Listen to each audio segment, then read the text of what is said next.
জিবরাইল জিবরাইল হারকিজ লাকুফতি তানা কুফতু রাব্বুল জালিল। যারা বলেন ঠিক না ঠিক? নবীজি কোনো একটা কথা বলে না। ওয়া মা ইয়ানতিকু আনিল হাওয়া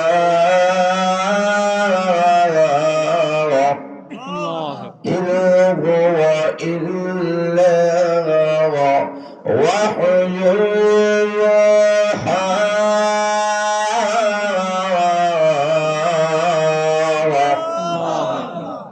আল্লাহ বলেন আমার নবী একটা কথা মন থেকে বলে না, যা গোলা শব্দ ওই থেকে বলে। আল্লাহ নবী আকাশের দিকে তাকায় আছেন, কারণ বিশ্ব নবী একটা কথা মন থেকে বলে না। আল্লাহ নবী বিশ্ব নবী এমন একজন নবী, যেই নবীর কাছে যখন ওহী বন্ধ হয়ে গিয়েছিল 15 দিন পর্যন্ত ওহী নাযিল হয় না। কাফেররা ডাক দিয়ে বলেন মুহাম্মদের কাছে যে শয়তানরা আগে আসতো, এখন দেখা যায় ওই শয়তানরা আর আসে না। রাস্তা বলেন কাফেররা বুঝাইতে চায় জিবরাইল আলাইহিস সালাতু ওয়াস সালাম এসেছে, এখন দেখা যায় জিবরাইল আর আসে না। তার বোঝা গেল মহান আল্লাহ তার নবীর প্রতি রাগান্বিত হয়ে গেছেন, নবীকে ভুলে গেছেন, নবীর প্রতি বিদ্বেষ স্থাপন করেছেন। জোরে বলেন নাউজুবিল্লাহ। আল্লাহ রাব্বুল আলামিন আয়াতে বলেন আমি আহকামুল হাকিমিন কমপ্লিট একটা সূরা নাযিল করে আমি আল্লাহ আপনাকে জানাই দিলাম, আমি আল্লাহ আপনার প্রতি কখনো রাগান্বিত হই নাই। জানেন কে? আল্লাহ। জোরে বলেন ওয়াদুহা ওয়াল লাইলি ইযা সাজা মা ওয়াদ্দাআকা রাব্বুকা ওয়া মা ক্বালা।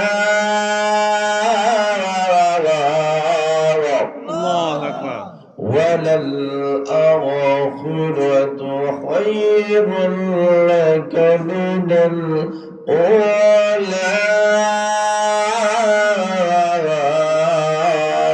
الله أكبر. ولسوف يعطيك ربك فترضى.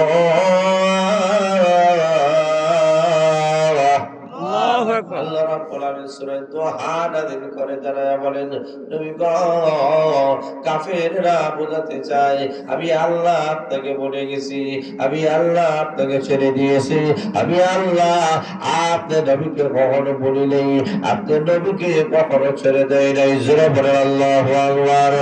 যখন বেঈমান কাফেররা যখন আপনার আমার নবী বিশ্বনবী রাহমাতুল আলামিনকে বিভিন্ন ভাবে কালে গাওয়াত যাওয়া শুরু করে দিল, আল্লাহ রাব্বুল আলামিন বলেন তখনই আবার নবীটাকে আমি আল্লাহ সান্ত্বনা দেই কোরআনের মাধ্যমে। আবার নবীকে আমি আল্লাহ সান্ত্বনা দান করি। আবার নবী যখন দ্বীনের দাওয়াত দেওয়া শুরু করেছেন, কাফেররা বলে লা আব্দুল্লাহর ছেলে মুহাম্মদের দাওয়াত গ্রহণ করিও না, কারণ এই ছেলের দাওয়াত টেকসই হবে না, মজবুত হবে না। কেন হবে না? যেহেতু তার ছেলে সন্তান গুলা হওয়ার পরে মারা যায়, অতএব ওই ছেলেটা মারা যাওয়ার পরে তার বংশের কোনো নাম থাকবে না, সুনাম থাকবে না। অতএব এমন লোকের কথা মারার দরকার নাই। মুহাম্মদ হয়েছে নির্বংশ। জোরে বলেন নাউজুবিল্লাহ। যেমনি মুহূর্তে নেই না কারণ আপনার আমার ঈশ্বরে রাহমাতুল আলামিনকে নির্বংশ বলে যখন গালি দেওয়া শুরু করেছে, আমার মহান আল্লাহ ডাক দিয়ে বলেন নবী গো আপনাকে যখন গালি দেই, যখন আঘাত করে, আমি মহান আল্লাহ আকাশের মালিক বরদাস্ত করতে পারি না। আমি মুহূর্তের ভিতরে বেঈমান কাফেরদের দাঁত ভাঙা জবাব দিয়ে আমি আল্লাহ কোরআনের আয়াতগুলো নাযিল করে দেই। নবী আমি আল্লাহ জবাব দিলাম, আল্লাহ আয়াত নাযিল করে জানায়া দিলেন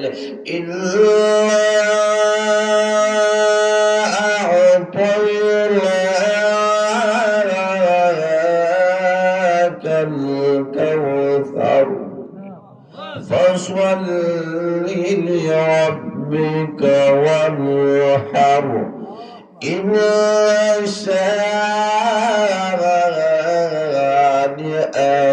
هو الأبتر আল্লাহ রাব্বুল আলামিন সঙ্গে সঙ্গে বেঈমান কাফিরদের জবাব দেন। আল্লাহ বলেন, নবী গো, কাফিররা আপনাকে গালি দিয়েছে নির্বংশ, আমি আল্লাহ সূরা নাযিল করে জানাই দিলাম তারা নির্বংশ, তাদের ১৪ গোষ্ঠী নির্বংশ। যারা বলেন ঠিক না ঠিক? আল্লাহ রাব্বুল আলামিন বলেন, আমি আল্লাহ আপনাকে জানাই দিলাম যে সমস্ত বেঈমান কাফিররা আপনাকে নির্বংশ বলেছে, আজ পর্যন্ত বেঈমান কাফিরদের নাম এই পৃথিবীর ইতিহাসের মধ্যে আমি আল্লাহকে নাই, পৃথিবীর ইতিহাস থেকে আমি আল্লাহ মুছে ফেলেছি। আর আপনি বিশ্ব নবীর নাম এখনো আছে, কিয়ামত পর্যন্ত থাকবে। আরো জোরে বলেন, আরো জোরে বলেন, ওয়ারাফানা লাকা যিকরাক। জোরে বলেন আল্লাহু আকবার। আমি বিশ্ব নবী আপনার নাম থেকে আমি আল্লাহ সমুন্নত করে রেখেছি, পৃথিবীর কেউ আপনার নাম বুঝতে পারে না, বুঝতে পারবে না। আল্লাহ নবী বিশ্ব নবী রাহমাতুল আলামিন এইভাবে দ্বীনের দাওয়াত দিতে গিয়ে কত কটূক্তিমূলক কথা বেঈমান কাফেররা বলেছে। আল্লাহ নবীকে কাফেররা পর্যন্ত বলা বলে শুরু করেছে। এতদিন পর্যন্ত আব্দুল্লাহর ছেলে মুহাম্মদ ভালো ছিল, এখন আব্দুল্লাহর ছেলে মুহাম্মদ পাগল হয়ে গেছে। বলেন, আপনার আমার নবীকে যখন পাগল বলে বেঈমান কাফেররা ডাক দেয়, আল্লাহ তখনই জবাব দেয়। জোরে বলেন আল্লাহু আকবার। আল্লাহ রাব্বুল আলামিন বলেন, আপনারা যে বেঈমান কাফেররা যখন আপনাকে পাগল বলেছে, আমি আল্লাহ রাব্বুল আলামিন সূরা নাযিল করে দিলাম, আমি আল্লাহ আপনাকে জানায় দিলাম,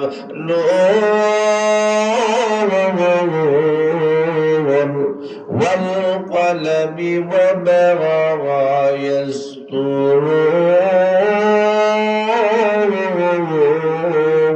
الله ما أنت بنعمة ربك بمجنون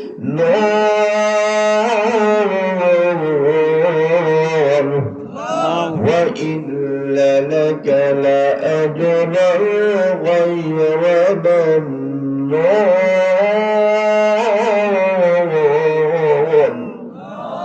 وإنك لعلى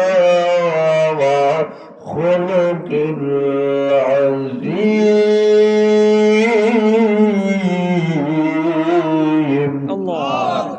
আল্লাহ রাব্বুল আলামিন তখনই কোরআনের আয়াতগুলো আল্লাহ নাযিল করে বলেন, আল্লাহ বলেন, নবী গো, কাফিররা যখন কটূক্তিমূলক কথা বলে তখনই আমি আল্লাহ আপনার প্রতি ওহী নাযিল করি।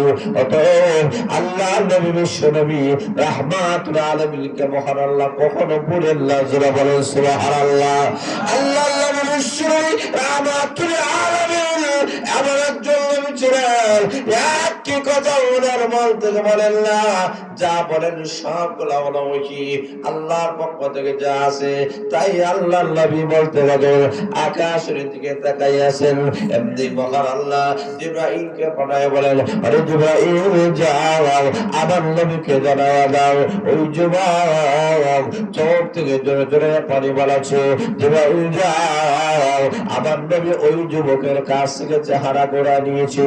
আমি আহকামুল হাকিমিন, আমি গোড়াতে পারি না, আমি আল্লাহ দয়াবান, আমি আল্লাহ দয়াবান, আমি রহমান, আমি গফফার, আমি সাত্তার। আমার বান্দা আমি আল্লাহর কাছে চোখ থেকে জোরে জোরে পানি ফেলাচ্ছি। আরে জিবরাইল যাও, আমার নবীকে জানায়া দাও, নবীর মাধ্যমে ওই যুবকটাকে সুসংবাদ দিয়ে দাও। ওই যুবকের চোখের পানি আমি আল্লাহ কবুল মঞ্জুর করে নিয়েছি, আর তার এমন গুনাহ আমি আহকামুল হাকিমিন মাফ করে দিয়েছি। এই কারণে রাত যতই গভীর হয় আল্লাহ বলেন, বান্দা আসো, আমি আল্লাহ তোমাকে মাফ করে দিব। রাস্তা বলে আরো জোরে বলেন সুবহানাল্লাহ।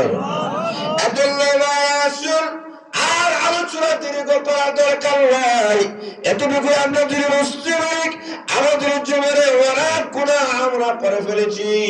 এই মাসের নাম হলো শাবান মাস। আল্লাহ নবী দোয়া শিক্ষা দিয়েছেন, আল্লাহুম্মা বারিক লানা ফি রাজাব ওয়া শাবান ওয়া বাল্লিগনা রমাদান। বলে ঠিক না বেঠে? আল্লাহ তুমি রজব মাসে তুমি বরকত দান করো, শাবান মাসে বরকত দান করো। তাহলে বোঝা গেল এই মাস বরকতের মাস। আর আসতে বলেন জোরে বলেন, মানুষটা বলে ঠিক না বেঠে? বরকত দেওয়ার মালিক কে? ইজ্জত দেওয়ার মালিক কে? সম্মান দেওয়ার মালিক কে? ধনী বানানোর মালিক কে? সর্বময় ক্ষমতার মালিক কে? জোরে বলে আল্লাহু আকবার। আরো জোরে আল্লাহু আকবার। আমাদের কাছে কোনো ক্ষমতা নাই, ক্ষমতার মালিক আল্লাহ। আরো জোরে বলে কে? আজকে লক্ষ্য করে দেখেন, আসলে সত্যিকার অর্থে আল্লাহর কাছে আমরা চাচ্ছি না, তার কারণে আজকে সারা বিশ্বে মুসলমানের সংখ্যা কম নয়, কিন্তু সব যে আজকে মুসলমান জাতিরা বিভিন্ন কাফিরদের হাতে নির্যাতিত এবং নিষ্পেষিত। কথা বলেন, কথা বলেন, সারা বলে ঠিক না ঠিক? আজকে সারা বিশ্বে মুসলমান জাতিরা নির্যাতিত নিষ্পেষিত, তার একমাত্র কারণ হলো মুসলমানরা আল্লাহর কাছে চাওয়া ভুলে গেছে। কথা বলেন ঠিক না ঠিক? আজ যদি মুসলমান জাতিরা আজকে আমাদের যুবক আর যুবকরা যেভাবে আল্লাহর কাছে যাচ্ছে, এইভাবে বেশি বেশি করে আল্লাহর কাছে চোখের পানি ফেলা যদি কান্দে, যুবক যুবতীরা যেমনি ভাবে ইসলামের দিকে কোরআনের দিকে ঢুকতেছে, মসজিদ মাদ্রাসার দিকে ঢুকতেছে, আগামী দিন আর বেশি দিন বাকি নয়, যেই দিন গোটা পৃথিবীর মধ্যে আবার কলেমার পতাকা, ইসলামের পতাকা উত্তীর্ণ হবে হবে হবে। ইসলাম বলেন ঠিক না ঠিক? কথা বলেন ঠিক না? আর যারা বলেন ঠিক না ঠিক? গোটা বিশ্বে আজকে ইসলামের জয় জয় জয় জয় গান। যারা বলেন আল্লাহু আকবার। সিরিয়া মুসলমানের দেশে, মুসলমানের দেশ। যারা বলেন ঠিক না ঠিক? সিরিয়া মুসলমানের দিকে আসতেছে, ইয়ামানে বিজয় হইতেছে, তুরস্ক বিজয় হইতেছে, পাকিস্তান বিজয় হইতেছে, বাংলাদেশ ইতিমধ্যে বিজয় হয়ে গেছে। যারা বলেন ঠিক না ঠিক? কারণ আগামীর বাংলাদেশ ইসলামের বাংলাদেশ, আগামীর বাংলাদেশ কোরআনের বাংলাদেশ, আগামী বাংলাদেশ ইসলামের বাংলাদেশ। ঠিক না ঠিক?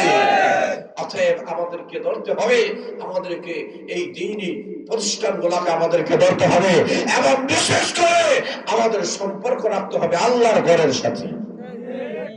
বলেন কথা বলেন ঠিক না ঠিক?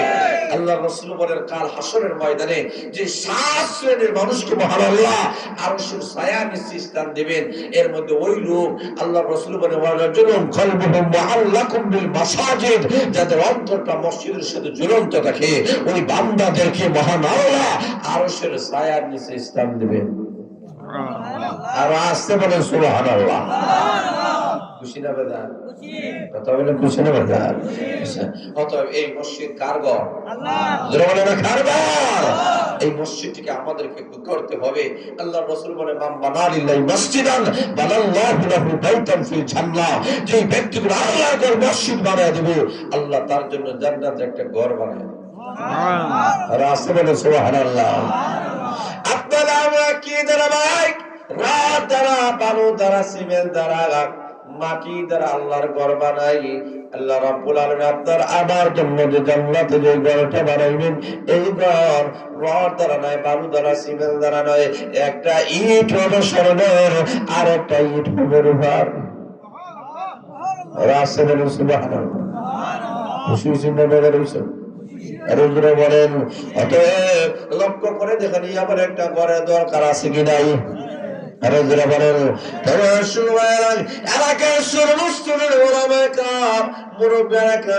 ভাইদের প্রতি আমি উদারতা আহ্বান রাখতে চাই, প্রজ্ঞাশীল মা বোনের কাছে উদারতা আহ্বান রাখতে চাই।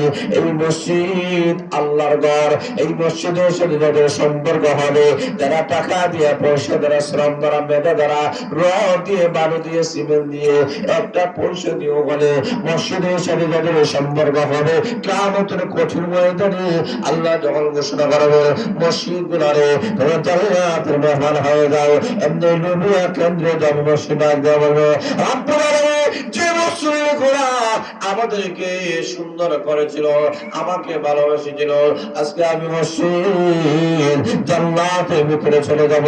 আল্লাহ কত বড় না, ওই সমস্ত মুসলিমদেরকে দিয়ে দাও, ওই সমস্ত দাতাদেরকে দিয়ে দাও যারা টাকা দিয়ে পয়সা দ্বারা শ্রম দ্বারা নদা দ্বারা যারা নামাজ পড়ে আর দুনিয়া টাকা অবস্থায় আমাকে সহযোগিতা করেছিল, আজকে তারা জাহান্নামে যাবে আর আমি মসজিদ জান্নাতে যাব। আল্লাহ হতে পারে না, আমি না তোমার ঘর, আমি না তোমার ঘর মসজিদ ছিলাম, আমাকে তারা পবিত্র রেখেছিল, আমাকে তারা ভালোবেসেছিল, আজকে তাদেরকেও জান্নাত দিয়ে দাও। আল্লাহ ডাক দাও মসজিদরা, যাদের বেলায় তুমি সুপারিশ করবা, আমি আল্লাহ তাদের সবাইকে তোমার সুপারিশের কারণে জান্নাতের মেহমান বানাইয়া দিলাম।